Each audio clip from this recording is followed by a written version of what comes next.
بسم الله الرحمن الرحيم.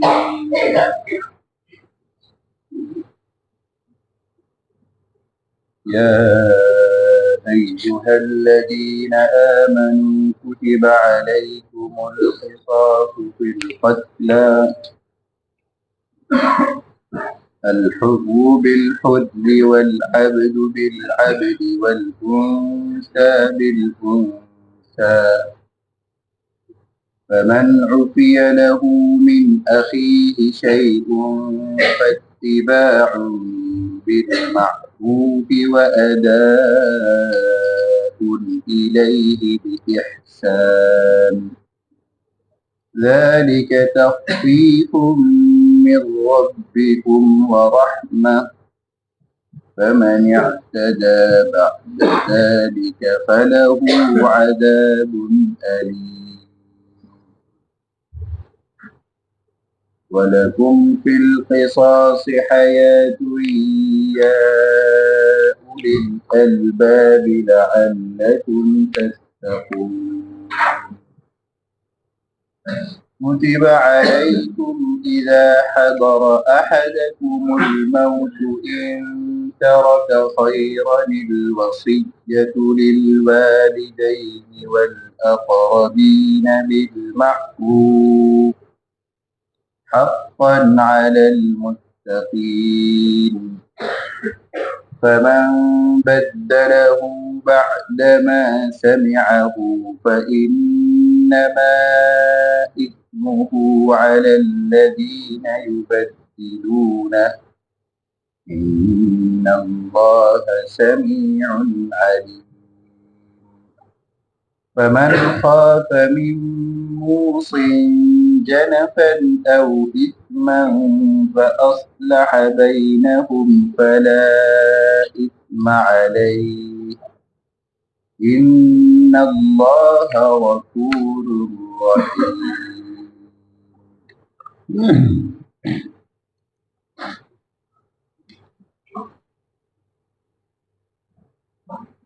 بسم الله الرحمن الرحيم وبه نستعين صلى الله على النبي الكريم وعلى آله وصحبه أجمعين.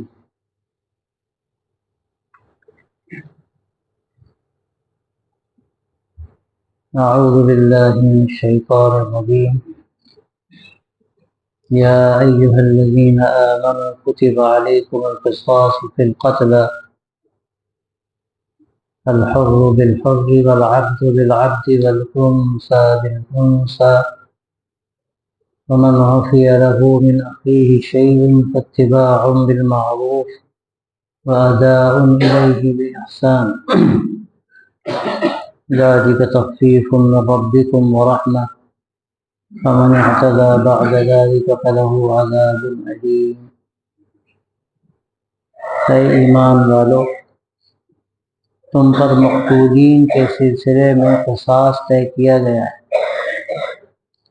آزاد کے بدلے آزاد اور غلام کے بدلے غلام اور عورت کے بدلے عورت. یہ حدود قصاص کا جو نظام ہے اسلام میں، ایک بہت اہم حصہ ہے اس کا، اور سماج کو بہتر بنانے کے لیے اس سے بہتر اور کوئی دوسری شکل نہیں ہے. یعنی یہ بھی ایک اہم ترین اس کا حصہ ہے. باقی ساری کوششیں اپنی جگہ پر ہیں اور ان کے فوائد بھی ہیں، لیکن جب تک قصاص اور حدود کا نظام مضبوط نہیں ہوتا تو منافذ باقی رہتے ہیں. آدمی غلطی کرتا ہے، بڑی بڑی غلطیاں کرتا ہے، وہ دوسروں کو نقصان بھی پہنچاتا ہے. اب اس کو اگر بالکل ڈر نہیں ہے کسی قسم کا، وہ جانتا ہے کہ اس میں کوئی اس کو سزا نہیں ملے گی، تو ظاہر ہے کہ وہ ڈھیٹ ہوتا چلا جائے گا، ناسور بن جائے گا سماج کے لیے. ان میں قصاص سب سے آخری شکل ہے، کوئی کسی کو قتل کر دے تو اللہ تبارک و تعالیٰ نے اس کے لیے قصاص کا نظام رکھا ہے۔ البتہ قتل کی بہت سی شکلیں ہیں، قصاص صرف قتل عمد میں ہے، یعنی جو قتل جان بوجھ کر کیا جائے، اور اس کی بھی شرائط ہیں شریعت میں، دھاردار چیز سے یا اس چیز سے جس سے عام طور پر قتل کیا جاتا ہے، اس کو قتل کیا جائے، گولی چلا دی جائے، بندوق سے مارا جائے، ایئرگن نہیں، وہ چھوٹی سی جس چڑیا ماری جاتی، اس سے ہٹ کر، یعنی وہ آلات جس سے عام طور پہ قتل ہوتا ہے اس سے قتل کرے، اور جان بوجھ کر قتل کرے، وہ قتل خطا نہ ہو۔ ایسا ہوتا ہے کبھی کہ آدمی بیٹھا ہوا ہے اور شکاری شکار کر رہا ہے، اس کو پتہ نہیں کوئی بیٹھا ہے، وہ کچھ اور سمجھ کے مارا اس نے، یا اس کا نشانہ خطا کر گیا، اس کو غلطی سے لگ گیا، تو یہ قتل خطا ہے، اس میں قصاص نہیں ہے، قصاص قتل عمد میں ہے۔ اور یہ قصاص اللہ تبارک و تعالیٰ نے شریعت کا ایک حصہ بنایا ہے اس کو، اور کتب علیکم سے یہ بات واضح ہوتی ہے کہ اللہ کی طرف سے امر لازم ہے۔ اب یہ کام کس کا ہے؟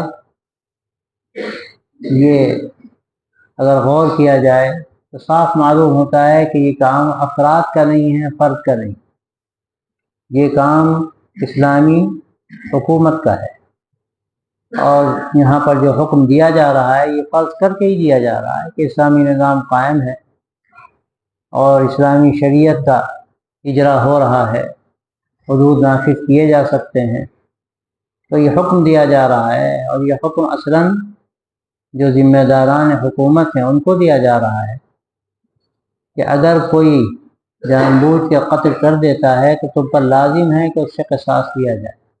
القتلہ قتیل کی جمع ہے، یعنی مقتولین کے سلسلے میں قصاص تم پر اللہ کی طرف سے لازم کیا گیا۔ کتب علیکم معنی لازم کرنے کے، فرض کرنے کے، کوئی چیز لازم کر دی جائے، فرض کر دی جائے، تو ایک تو یہ حکم بیان کر دیا گیا، اور اس کی مصلحت اور اس کے فائدے آگے بیان کیے جائیں گے۔ پھر آگے جو بات کہی گئی کہ آزاد کے بدلے آزاد، اور غلام کے بدلے غلام، اور عورت کے بدلے عورت، یہ اس لیے بات کہی گئی ہے کہ زمانہ جاہلیت کے عجیب عجیب دستور تھے، قتل کوئی کرتا تھا، مارتا کوئی تھا اور مارا کوئی اور جاتا تھا، اور اس میں جو ان کے ہاں ایک اونچ نیچ کا نظام تھا جو ہمارے ہاں بھی ہے، جو شریف سمجھا جاتا تھا، بڑے خاندان کا سمجھا جاتا تھا، اگر وہ چھوٹے خاندان والے کو قتل کر دے تو کبھی کبھی تو احساس ہی نہیں ہوگا، یا اس میں تبدیلی کر دیتے تھے، وہ تبدیلی یہ کر دیتے تھے کہ اگر شریف خاندان والے کسی معمولی خاندان والے کو قتل کرتے ہیں تو معمولی سزا دے کے چھوڑ دیں گے، اس کے بالکل برعکس اگر ہے، یعنی زیادہ یہ بھی کر سکتے ہیں کہ اس خاندان کے کسی غلام کو قتل کر دیا جائے گا، یعنی اس نے مارا، کسی مارنے والا کوئی اور ہے، لیکن چونکہ اس نے معمولی آدمی کو مارا ہے تو اس کو نہیں مارا جائے گا، اس کے بدلے کسی غلام کو مار دیا جائے گا۔ اس طرح کی تماشے ان کے آتے، کبھی عورت کے بدلے مرد کو قتل کرنے کی بات تھی، کبھی ایک کے بدلے دو کو قتل کرنے کا حکم تھا۔ تو زمانہ جاہلیت کے تماشے بہت سے تھے، اور آج بھی ہیں۔ ایک گوری نسلیں جو ہیں اپنے آپ کو بڑا اونچا سمجھتی ہیں اور کالوں کو بڑا حقیر سمجھتی ہیں، امریکہ میں بھی اور یورپ کے اور ملکوں میں بھی، تو وہاں بھی سب تماشے ہوتے ہیں۔ گویا مساوات کا جو اسلامی تصور ہے وہ تصور دنیا میں کہیں نہیں، اور وہ ایسی مساوات ہے کہ کوئی فرق اس میں نہیں، کسی خاندان کا ہو، کسی قبیلے کا ہو، جو کرے گا اس کو سزا ملے گی۔ وہی بات یہاں پر بیان فرمائی گئی ہے کہ الحر بالحر، آزاد کے بدلے آزاد مارا جائے گا۔ اگر آزاد ہے قتل کرنے والا تو آزاد کو قتل کیا جائے گا، یہ نہیں ہوگا کہ مارنے والا آزاد ہے اور جس کو قتل کیا جا رہا ہے وہ غلام، قصاص لیا جا رہا ہے کسی دوسرے سے۔ الحر بالحر، آزاد جو قتل کرنے والا ہے قصاص میں اسی کو قتل کیا جائے گا۔ اسی طرح کا کوئی غلام قتل کرنے والا ہے تو قصاص میں اسی غلام کو قتل کیا جائے گا، عورت ہے تو عورت کو قتل کیا جائے گا، یہ مطلب ہے اس کا۔ یہ مطلب نہیں ہے کہ عورت عورت کو مارے گی تو اس کو مارا جائے گا، اور عورت کسی مرد کو مار دے تو نہیں مارا جائے گا، اس کے بدلے عورت ماری جائے گی، یہ نہیں ہوگا۔ یہاں مطلب یہ ہے کہ جو مارنے والا ہے، جو قاتل ہے، سزا اس سے لی جائے گی، سزا کسی دوسرے سے نہیں لی جائے گی۔ سزا میں اس کو قتل کیا جائے گا جو جان بوجھ کر قتل کرنے والا ہے، دوسرے کو قتل نہیں کیا جائے گا، یہ مطلب ہے اس کا۔ الحر بالحر والعبد بالعبد، کہ آزاد کے بدلے آزاد ہی مارا جائے گا، غلام کے بدلے غلام، عورت کے بدلے عورت، یعنی جو قاتل ہے اسی کو مارا جائے گا۔ عورت قتل کر رہی تو عورت کو مارا جائے گا، غلام قتل کر رہا ہے تو غلام کو مارا جائے گا، آزاد قتل کر رہا ہے تو آزاد کو مارا جائے گا۔ یہ نہیں ہوگا کہ مارنے والا کوئی اور بدلہ لیا جائے کسی اور سے۔ یہ یہاں پر اس لیے وضاحت کی گئی کہ زمانہ جاہلیت کا دستور۔ پھر فرمایا وَمَنْ عُفِيَ لَهُ مِنْ أَخِيهِ شَيْءٌ فَاتِّبَاعٌ بِالْمَعْرُوفِ، پھر جس کو اپنے بھائی کی جانب سے کچھ معافی مل جائے تو مطالبہ بھی بھلائی کے ساتھ ہو اور اس کی ادائیگی بھی اچھی طرح سے کی جائے۔ یہ شریعت نے حکم دیا اور یہ اسلام کا نظام ہے۔ اس سے پہلے دوسرے مذاہب میں یہ نظام نہیں تھا۔ اسلام نے 3 حق رکھے ہیں مقتولین کے جو ورثہ ہیں ان کے لیے، کہ وہ جو چاہیں ان 3 حقوق میں سے جو چاہیں وہ حق لے لیں۔ ایک تو یہ ہے کہ معاف کرنا چاہیں تو معاف کر دیں، اگر وہ چاہتے ہیں معاف کرنا، ان کے دماغ میں کچھ بات ہے تو بہت اچھی بات، معاف کر دیں۔ اور دوسری بات یہ ہے کہ اگر وہ دیت لینا چاہتے ہیں تو دیت لے لیں۔ اور آخری بات یہ ہے کہ بدلہ ہی اگر لینا چاہتے ہیں تو قصاص لینے کا پورا حق ہے۔ تینوں حق ان کو حاصل ہیں۔ معاف کرنا چاہیں تو معاف کر دیں، دیت لینا چاہیں تو دیت لے لیں، قصاص لینا چاہیں، اس کو قتل کرنا چاہیں تو وہ قتل بھی کر سکتے ہیں۔ تینوں اجازتیں ہیں۔ اس سے پہلے جو قومیں تھیں، اس میں خاص طور سے یہودیوں کے ہاں صرف ایک ہی حق تھا، اگر وہ قصاص لینا چاہتے ہیں، قتل کرنا چاہتے ہیں تو اس کی اجازت، دیت کی اجازت نہیں تھی ان کے ہاں۔ اور نصارہ میں صرف دیت کی اجازت تھی، قصاص کی اجازت نہیں تھی۔ لیکن اسلام نے یہ نظام رکھا ہے کہ اگر تم بدلہ لینا چاہتے ہو، تمہیں حق ہے، تم مارو تو قتل حکومت قتل کرے گی، تم اپنا دعویٰ کرو۔ وہ دعویٰ آج کی طرح نہیں ہوتا تھا کہ مقدمہ کر دیا گیا، اب وہ مقدمہ برسوں چل رہا ہے، وہ فیصل ہی نہیں ہوتا۔ اسلامی جو نظام ہے اس میں یہ سب تماشے نہیں ہیں، مقدمہ ہوگا، تحقیق ہوگی، اور جتنا جلد ہو سکے گا اس کا فیصلہ بھی سنا دیا جائے اور ہی سنا دیا جائے۔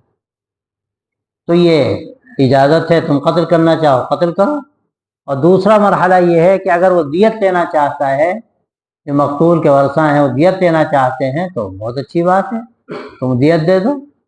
جو جو قاتل ہے اس کے ورثہ دیت لینا چاہتے ہیں، نہیں، یہ مقتولین کے ورثہ دیت لینا چاہتے ہیں تو قاتل جو ہے اس کو دیت دینی ہوگی۔ اس میں بہت بڑا فائدہ بھی ہے۔ ایک طرف تو اس کو حق دیا جا رہا ہے قصاص کا، ظاہر ہے یہ ایسی چیز ہے کہ بعض مرتبہ آدمی کے اندر کی جو ایک شورش ہے وہ شورش ختم نہیں ہوتی جب تک کہ بدلہ نہ لیں، ٹھیک ہے، اس کی اجازت ہے۔ پھر اگر بعض مرتبہ ایسا ہو کہ وہ بیچارے غریب لوگ ہیں، اب وہ یہ سوچتے ہیں کہ ہمیں بدلہ لے لیا تو کیا ہوگا، اس کی جان تو جائے گی، ہمیں کیا ملے گا، ہمیں تو کچھ ملے گا نہیں۔ تو اب اگر خون بہا اس کا لے لیں، اس کی دیت لے لیں، تو دیت کوئی معمولی نہیں ہوتی، اتنی بڑی اس کی مقدار ہوتی ہے کہ مدتوں بیٹھ کے کھائیں۔ تو اگر وہ یہ چاہتے ہیں، غریب لوگ ہیں، تو اس کی بھی اجازت ہے۔ اس میں کتنی خیر کی صورت ہے اور آسانی ہے کہ ان کو ایک راحت بھی مل رہی۔ بدلہ لینے سے تو بس ان کے جذبات ٹھنڈے ہو رہے ہیں، لیکن اگر دیت وہ لے لیتے ہیں تو ان سے فائدہ بھی ہے ان کا۔ تو یہ اللہ تبارک و تعالیٰ کی طرف سے خاص احسان ہے، اسی لیے آگے بات فرمائے گی ذالک تخفیف من ربکم ورحمہ، یہ آپ کے رب کی طرف سے آسانی ہے اور مہربانی ہے، ورنہ پہلے اجازت نہیں تھی اس کی۔ قصاص لینا ہے قصاص لے لیں، بعض لوگوں میں یہ تھا، یہودیوں میں یا یہ دیت کا مسئلہ تھا، بس اس کے آگے کچھ نہیں۔ لیکن اللہ نے آسانی پیدا فرما دی اس امت کے لیے کہ دونوں چیزوں کی اجازت دے دی، چاہے تو قصاص لیں اور چاہے تو دیت لیں۔ اب یہ بات فرمائی جا رہی ہے اور عجیب غریب انداز ارشاد کا ہے، فمن عفی لہ من اخیہ شیء فاتباع بالمعروف، پھر جس کو اپنے بھائی کی جانب سے کچھ معافی مل جائے، پھر جس کو اپنے بھائی کی جانب سے کچھ معافی مل جائے تو مطالبہ بھی بھلائی کے ساتھ ہو اور اس کی ادائیگی بھی اچھی طرح سے کی جائے۔ اب آپ اچھی طرح سمجھ لیجیے کہ دو فریق ہیں، ایک طرف قاتل ہے اور ایک طرف ظاہر ہے مقتول تو دنیا سے جا چکا، اب اس کے ورثہ ہیں۔ تو یہاں جو بات کہی جا رہی ہے کہ جس کو اپنے بھائی کی جانب سے کچھ معافی مل جائے، تو کس کو معافی مل جائے؟ قاتل کو معافی مل جائے، اور کس کی طرف سے مل جائے؟ مقتولین کے ورثہ کی جانب سے مل جائے۔ اب اگر کچھ معافی مل جاتی ہے تو اب اس سے فائدہ اٹھانا چاہیے۔ تو فاتباع بالمعروف واداء الیہ باحسان، دونوں چیزوں کو اس میں خیال رہیں کہ مطالبہ بھی بھلائی کے ساتھ ہو اور ادائیگی بھی اچھی طرح سے کی جائے۔ مطلب یہ ہے کہ جو ورثہ ہیں مقتولین کے، ان کو اب مطالبہ کرنا ہے، دیت طے کر لی انہوں نے، تو بہتر طریقے پر مطالبہ کریں، یعنی اس میں پھر تجاوز نہ کریں۔ مثلا ایک رقم طے ہو گئی، اب اس رقم کا مطالبہ بہتر طریقے پر کریں۔ کوئی مدت اگر طے ہوئی ہے تو تھوڑا سا انتظار کر لیں اور وہ رقم اس مدت میں ان کو دے دی جائے، یعنی مطالبے میں پھر وہ تجاوز نہ کریں، ایک نظام جو طے ہو اس نظام کا خیال رکھیں۔ اور دوسری طرف اداء الیہ باحسان، ادائیگی بھی اچھی طرح سے کی جائے۔ تو ظاہر ہے کہ چھوٹ مل رہی ہے نا، چھوٹ مل رہی ہے قاتل کو کہ بجائے قصاص کے اسے کہا جا رہا ہے کہ اتنی رقم دے دو، اب اس کے بعد وہ ٹال مٹول کرتا ہے، اس میں کمی بیشی کرتا ہے، تو یہ بہت ہی خطرناک بات ہے۔ اس کو چاہیے کہ ایک بڑی غلطی اس نے کی ہے، اس کا تاوان اس کے ذمہ رکھا گیا ہے، تو بہتر طریقے پر اس کو ادا کرے، اس میں تاخیر نہ کرے، جو وقت طے کیا جائے۔ اور ظاہر ہے کہ پورا نظام جو وہاں پر حکومت کا نظام ہے، اس کی پوری ایک شکل ہوتی ہے ہر جگہ، وہ لوگ طے کریں گے، اور جو وہ طے کر دیں پھر اس میں کوتاہی نہ کی جائے۔ ایک طرف جو قاتل ہے وہ کوتاہی نہ کرے، جو کہا جا رہا ہے اس کے ذمہ کیا جا رہا ہے دیت کی رقم، وہ اپنے وقت پر ادا کرے۔ اور دوسرے یہ بھی ٹال مٹول کرتے تھے اس زمانے میں، وہ دیت عام طور سے جانوروں کی شکل میں ہوتی تھی یا کبھی کبھی غلے ولے کی شکل میں ہوتی تھی، تو لوگ کیا کرتے تھے، تعداد جانوروں کی بتائی گئی، معمولی جانور دے دی۔ اس میں بھی اس کا خیال رکھنا پڑے گا کہ اس میں کوتاہی نہ کی جائے، جو معتدل ہیں جانور وہ معتدل جانور دیے جائیں، اور وہ اس وقت جو اس کی نگرانی کرنے والے ہیں، حکومت کے ذمہ داران ہیں، جو یہ پورا نظام دیکھیں گے اور اس کا اجرا کرائیں گے۔ تو جس طرح انہوں نے فیصلہ کیا ہے اس کے مطابق جانور دے، اس میں کوتاہی کرے گا تو اس کو تو اللہ کی طرف سے معافی مل رہی ہے، اس کے بعد بھی کوتاہی کر رہا ہے تو اس کی اللہ کے یہاں بڑی پکڑ ہے۔ اس کا بھی خیال رکھنا ضروری ہے، دونوں کو اپنا اپنا حق ادا کرنا ہے۔ خاص بات یہ ہے فمن عفی لہ من اخیہ کہا جا رہا ہے، یعنی جس نے قتل کیا اس کو معافی مل رہی ہے، کس کی طرف سے؟ مقتولین کے ورثہ کی جانب سے، مقتولین کے ورثہ کی جانب سے معافی مل رہی، تو اس کو کیا کہا جا رہا ہے یہاں؟ اس کے لیے بھائی کہا جا رہا ہے، یعنی گویا کہ یہ جذبات اندر کے ٹھنڈے کیے جا رہے ہیں کہ بھائی غلطی تو ہوئی ہے، اور معمولی غلطی نہیں ہوئی ہے، بہت بڑی غلطی ہوئی ہے، لیکن بہرحال بھائی ہی تو ہے، ایمانی بھائی ہے، وہ ایمانی بھائی ہی ہے۔ اس سے ہمارے فقہا نے ایک مسئلہ اور نکالا کہ اس سے پتہ ہی چلتا ہے کہ قتل انتہائی خطرناک گناہ ہے، اور قتل سے بڑھ کر تو کوئی گناہ ہے ہی نہیں، لیکن پھر بھی وہ شرک نہیں، اور قاتل مخلد فی النار نہیں ہوگا۔ اس لیے کہ یہاں پہ کیا کہا جا رہا ہے؟ فمن عفی لہ من اخیہ شیء، بھائی کی جانب سے کچھ معافی مل رہی ہے نا، بھائی کی جانب سے معافی مل رہی ہے، تو گویا کہ قاتل کو معاف کرنے والوں کا بھائی قرار دیا جا رہا، گویا کہ ان کو اور ان کے جذبات کو ٹھنڈا کیا جا رہا ہے کہ بھائی کس کو معاف کر رہے ہو؟ ہاں اس نے بہت گناہ کا کام کیا، قتل کیا، معمولی چیز نہیں، لیکن پھر بھی وہ تمہارا بھائی ہی ہے، مسلمان ہے، اس سے غلطی ہو گئی ہے۔ اب تم اگر قصاص لینا چاہتے ہو تو بالکل تمہیں حق ہے قصاص لینے کا، لیکن اگر مسئلہ دیت پر ٹھہر گیا ہے تو بھی تمہارا بھائی ہے، کوئی دیت میں تخفیف بھی کر سکتے ہو تو کر دو۔ وہ بیچارہ ہو سکتا ہے کہ غریب بھی ہو، اور قتل کسی سبب سے بھی کبھی ہو جاتا ہے، چاہے وہ قتل عمد ہی ہو۔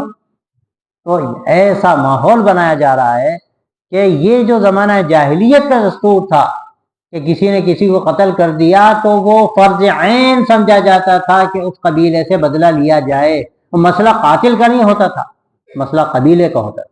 ایک قبیلے کے آدمی نے دوسرے قبیلے کے آدمی کو اگر قتل کر دیا, اب گویا پورا قبیلہ مجرم ہو گیا.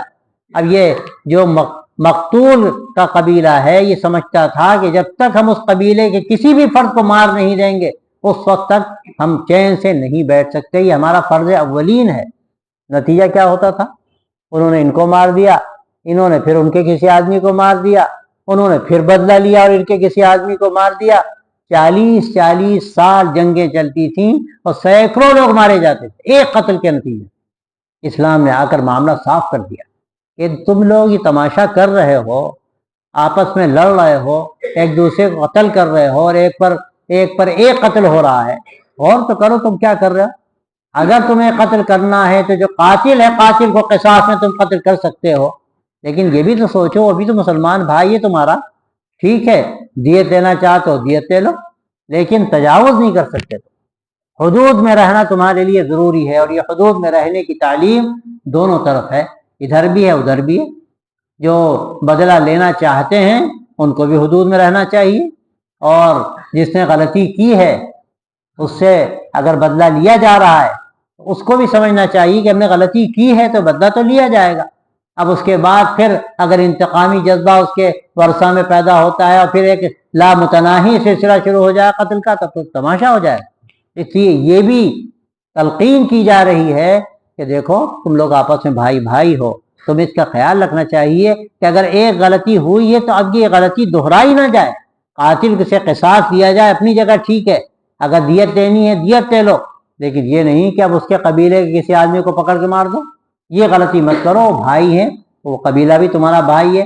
تو اس سے یہ بھی پتہ چلا کہ یہ بہت بڑا گناہ ہے, لیکن یہ شرک نہیں ہے, کفر نہیں ہے, اور قتل کرنے والا کافر نہیں ہوگا جیسے کہ بعض معتزلہ اور بعض خوارج کا عقیدہ تھا کہ وہ ایمان سے نکل جائے گا. جس نے قتل کیا وہ مسلمان نہیں رہ گیا. یہ معتزلہ کا اور خوارج کا بھی یہ عقیدہ ہے, لیکن اہل سنت کا جو عقیدہ ہے وہ یہ ہے کہ قتل بہت گھناؤنا جرم ہے, اور قرآن مجید میں یہاں تک کہ الفاظ سخت ہیں کہ ہمیشہ جہنم میں بھگتے گا, لیکن قرآن ہی مجید کے دوسرے الفاظ ہمیں وضاحت کرتے ہیں ہمارے سامنے کہ اس کا مطلب یہ ہے کہ طویل مدت اس کو جہنم میں جلنا پڑے گا اپنے اس گناہ کی بدولت, لیکن ایک نہ ایک دن بہرحال بخشا جائے گا, اتنے کہ ایمان اس کے اندر موجود ہے. ذالک تخفیف من ربکم ورحمہ, یہ تمہارے رب کی جانب سے آسانی ہے اور مہربانی ہے. یعنی سارے جو احکامات دیے گئے اس سے بڑھ کے کیا ہوگا. پہلے بہت جکڑا ہوا نظام تھا, یا تو مارو یا دیت لو, یہاں ساری اجازتیں دی جا رہی, معاف کر دو, نہیں تو دیت لینا ہے دیت لے لو, تمہیں بدلہ لینا ہے تو بدلہ لے لو. یہ ساری اجازتیں دی گئیں, یقیناً اللہ کی طرف سے ایک مہربانی کی اور اس کی رحمت کی ایک چیز ہے یہ. فمن اعتدى بعد ذلك فله عذاب علیم, تو جو اس کے بعد بھی تجاوز کرے تو اس کے لیے دردناک عذاب ہے. جو اس کے بعد بھی تجاوز کرے اس کے لیے دردناک عذاب ہے. یہ بات جو کہی جا رہی ہے کہ جو 3 حق دیے گئے ہیں وہ 3 حق ہیں, ان کو لینا ہو لے لو, اس کے علاوہ اگر تم کچھ چاہتے ہو تو یہ خطرناک بات کہ تم نے پہلے تو کہا ہاں ٹھیک ہے ہم دیت لے لیں گے, اور جب دیت مل گئی تو اب کہتے ہو نہیں ہم تو بدلہ بھی لیں گے, ہم تو قتل بھی کریں گے, ہمارے باپ کو کیوں مارا اس نے, اور ہم خود ہی اپنے ہاتھ میں یہ پورا نظام لیں گے اور ہم خود اپنے ہاتھ سے قتل کریں گے. یہ ساری چیزیں وہ ہیں جو حد سے تجاوز. اول تو آدمی قانون اپنے ہاتھ میں نہیں لے سکتا, یہ جو اللہ تبارک و تعالیٰ کی طرف سے حکم دیا جا رہا ہے یہ حکم نظام حکومت کو دیا جا رہا ہے کہ تمہاری ذمہ داری اور یہ ذمہ داری اس لیے رکھی گئی ہے حکومت کی. تو حکومت جب ان چیزوں کو دیکھے گی تو اس کا فائدہ یہ ہوگا کہ پھر سماج بہتر ہوگا, آہستہ آہستہ سماج آہستہ آہستہ بہتر ہوگا. اس کا آگے ذکر ہے وَلَكُمْ فِي الْقِصَاصِ حَيَاةٌ يَا أُولِي الْأَلْبَابِ لَعَلَّكُمْ تَتَّقُونَ, اور قصاص میں تمہارے لیے زندگی ہے ہوش والو, تاکہ تم احتیاط کرنے لگو. اب یہاں پہلی بات تو یہ ہے کہ قصاص کو ایک بڑی چیز قرار دیا گیا اور کہا گیا کہ اے عقل والو عقل مندو اس میں تمہارے لیے زندگی ہے. اب کوئی کہے تو اس کو تو مارا جا رہا ہے, قاتل کو تو مارا جا رہا ہے, کہاں کی زندگی ہے. اسی لیے بعض جو صحیح ہوش رکھنے والے لوگ نہیں ہیں اور سماج کو وہ بہتر بنانے کے طریقوں سے صحیح طریقے سے واقف نہیں ہیں,